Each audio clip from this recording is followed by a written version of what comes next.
రైతులందరికీ, రైతు బంధువులందరికీ నా యొక్క ధన్యవాదాలు, కృతజ్ఞతలు 2 తెలియజేస్తున్నాను. ఇక చెప్పొచ్చేదేమంటే, నేను ఈ ప్రకృతి వ్యవసాయం గురించి సుభాష్ పాలేకర్ గారు, అంతకుముందు రాజీవ్ దీక్షిత్ గారు అంటే ఈ వ్యవసాయ విధాన్ని నాకు పరిచయం కావడం. అది చూసిన తర్వాత కొన్ని రోజులు ధైర్యం రాలేడు వ్యవసాయం దానికి. ఎందుకంటే ఖచ్చితంగా ఇప్పుడు ఈ కెమికల్స్ కొట్టంది మందులు పైర్లు రావని చెప్తారు. ఇక నేను ఒక 2 సంవత్సరాల నుంచి వ్యవసాయం చేస్తున్నాను. అదే అనుకోకుండా మాకు జరిగిందంటే, మాకు ఒక 6 ఎకరాల మాడివనం ఉంది, మాడి తోట. దానికి యాపొద్దు మందు కొట్టము, యాపొద్దు నీళ్లు కూడా పెట్టం. ఎప్పుడో ఒక కాలంలో పెట్టాము, ఇప్పుడైతే పెట్టం. కానీ అందరికన్నా మాయే బాగా కాస్తాయి. కాపు కూడా కాయలు బంగినపల్లి అంటాం, బెనిసా, ఆ విధంగా సైజు భలే వస్తాయి.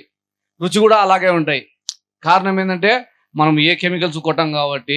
ప్రకృతి ఫలము అంటే అటవీ ఫలం అనుకోవాల్సిందే. ఇంకోటి, నేను ఒక 4 సంవత్సరాల కిందట కూరగాయలు పెట్టాను సేంద్రియం చేద్దామని చెప్పేసి, టమాటా, మిరప. ఆ సంవత్సరం అనుకోకుండా వర్షాలు అధికంగా పడినాయి. అధికంగా పడినప్పుడు మొత్తం ఎక్కడ చూసినోనికి కూరగాయలు పెట్టిన రైతులందరికీ లక్షల నష్టం వచ్చింది. నాకు మటుకు కేవలము 20,000 రూపాయలు నష్టం వచ్చింది. ఎందుకురా అంటే కనుక నేను బయట నుంచి ఏంది తేలేదు, కేవలం ఒక నార తెచ్చి మాత్రం పెట్టాను. దాంట్లో అయితే ఆ 20,000 కూడా నాకు వచ్చేసింది.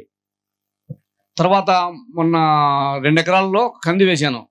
కంది ఇచ్చినపాటు దాంట్లో ఎటువంటి సేద్యం కూడా చేయలేదు. లాస్ట్లో ఒక్కసారి నేను గడ్డి మా ఎద్దలతో పాపనం బాగా ఇచ్చినాను, అంతకు తప్ప ఏం చేయలేదు. గురు పాపనము.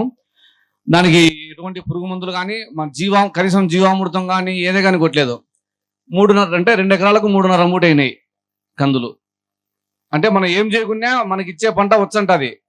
మనం ఆరోగ్యమైన పంట తీసుకోవాలని నా యొక్క కోరిక. ఇక చివరిగా ఇప్పుడు మన చందుల్ కుమార్ అన్న గారి సారథ్యంలో పూర్తి ప్రకృతి వ్యవసాయం, అంటే ఇంతవరకు పార్ట్ టైంగా చేసిన ప్రకృతి వ్యవసాయం అనేది. అంటే అట్లా పైరు వేస్తాం. ఇప్పుడు బొప్పాయి కూడా అన్నగారి కోసం తెచ్చాను. నేను గత ఆగస్టులో అన్నగారి సలహా మేరకు అంటే 3 ఎకరాల్లో 15,000 చెట్లు పుడిచాను. పుడిచిన పాటు దాన్ని పట్టించుకోలేదు. అప్పుడు ఏదో పుడిచిన నీళ్లు పోసి బతికించుకున్నా, మళ్ళీ వానల్లో అయ్యే బతికినాయి.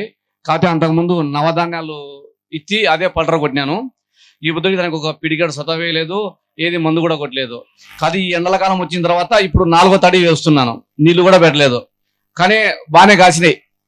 అంటే ఏంటంటే కనుక మనం ఈ మందులు కొడితే వచ్చది, ఆ మందులు కొడితేనే వచ్చది, లేకపోతే మనకు పైర్లు రావంటారు కదా. అట్ట కాకోకుండా ఏ వేగునకి మొక్క పూడ్చి బతికించుకున్నాను. ఈ బుద్ధుడు నాకు పంట తీసుకున్నా. అంటే దీంట్లో లాభం అయితే పెద్దగా రాలేదు. నా కోరిక ఏంటంటే విషరహిత ఆహారం, మన రాజీవ్ దీక్షిత్ గారు చెప్పినట్టు విషరహితం, విషం లేని ఆహారం తినాలనేది. అంటే మన రైతులు పండియాలా, జనాలు తినాలా, మన ఆరోగ్యాలు బాగుపడాలా. అన్నగారు చెప్పినప్పుడు ఇప్పుడు వ్యవసాయం అంతా అది కూడా వ్యాపారం అయిపోయింది. వాళ్ళు ఎక్కడో విత్తనాలు పండిస్తారు, ఇక్కడ పెట్టుకుంటే ఈ వాతావరణం చెట్టు కావు, దాంట్లో మందులు ఖచ్చితంగా కొట్టాలా. అది పాలేకర్ గారు చెప్పిన సూత్రాలు అది కూడా ఒకటి. కాబట్టి మన విత్తనం నాటదే ఉండాలా. ప్రకృతి వ్యవసాయంలో మనం పండించుకోవాలంటే విత్తనం నాటదే ఉండాలా. మనము కొట్టే మందులు మన జీవామృతం ఇవే ఉండాలా. తర్వాత వాప్సా అని చెప్పారు అన్నగారు. 4 చక్రాలు చెప్తారు. ఒకటి నాటు విత్తనము, విత్తన శుద్ధి తర్వాత మళ్ళీ జీవామృతం చెప్తారు. తర్వాత ఈ వాప్సా అనేది కూడా ప్రధాన ప్రక్రియ. అంటే నీళ్లు మనం ఎక్కువ పెట్టి ఈ వేరుకు సరైన ఒక వాతావరణం ఏర్పడదు. కానీ చెట్టు వాడదగలుగా వచ్చినప్పుడు మనం నీళ్లు పెడితే దానికి చెట్టుకు పోషకాలు వస్తాయని నేను అంటే ఈ సందర్భంలో గ్రహించినది. నేనేం పెద్దగా వ్యవసాయం చేయలేదు, కాకపోతే ఆటవిడుపుగా చేస్తున్నా ప్రకృతి వ్యవసాయాన్ని. కానీ నేను చేసినంతలో బాగానే ఉంది. నేను నా తోటలో మిరప పండితే వారం రోజులు కానీ వాడిపోలేదు. ఎందుకంటే దానికి ఏ కెమికల్ కొట్టలేదు కాబట్టి. ఈ సూరు నుంచి నేను ఒక 3 సంవత్సరాలు ఖచ్చితంగా ఈ సేంద్రియ వ్యవసాయాన్ని ఒక యజ్ఞంలాగా చేయాలనుకుంటున్నాను. దానికి చంద్రుల కుమార్ అన్నగారి సారథ్యం తీసుకుంటాను. అంటే అన్నగారు చేసినట్టు నేను కూడా ఏదైనా ఒక సభ, అంటే రైతులకు, ప్రజలకు తెలియాలా. అన్నగారు ఇప్పుడు సుభాష్ పాలేకర్ మొదలు పెడితే ఆయన విజయ్ కుమార్ గారు మొదలు పెట్టినారు. మన ప్రాంతంలో మన అన్నగారు మొదలు పెట్టారు. అట్లా ఇంకా మన రైతులందరూ ఎక్కడికక్కడ ఈ యొక్క యజ్ఞం ఇది మన యజ్ఞంగా స్వీకరించాలా. ఈరోజు రాజీవ్ దీక్షిత్ గారు చెప్తారు, మనకు దగ్గర 14 లక్షల కోట్లు కేవలము ఈ మెడిసిన్స్ మీదనే మన బయట, అంటే ఈ ఎరువు మందులు, పురుగు మందులు ఉన్నాయో దీంట్లో మీద బయటకు పోతుంది. మన మోడీ గారు చెప్పినారు, అయ్యా మన డాలర్ విలువ పెరుగుతుంది, మన రూపాయి మార్క విలువ తగ్గుతుంది అని. ఎందుకంటే కనుక మన డబ్బులంతా బయట కనిపించినాం, మళ్ళీ ఆ డబ్బులు డాలర్తో మళ్ళా కొనుక్కుంటున్నాం. ఇది మన ఈ భారతదేశ ఆర్థిక విధానానికి భారీ లోటు ఇది. కాబట్టి మనం ప్రధానంగా రైతే ఈ దేశం.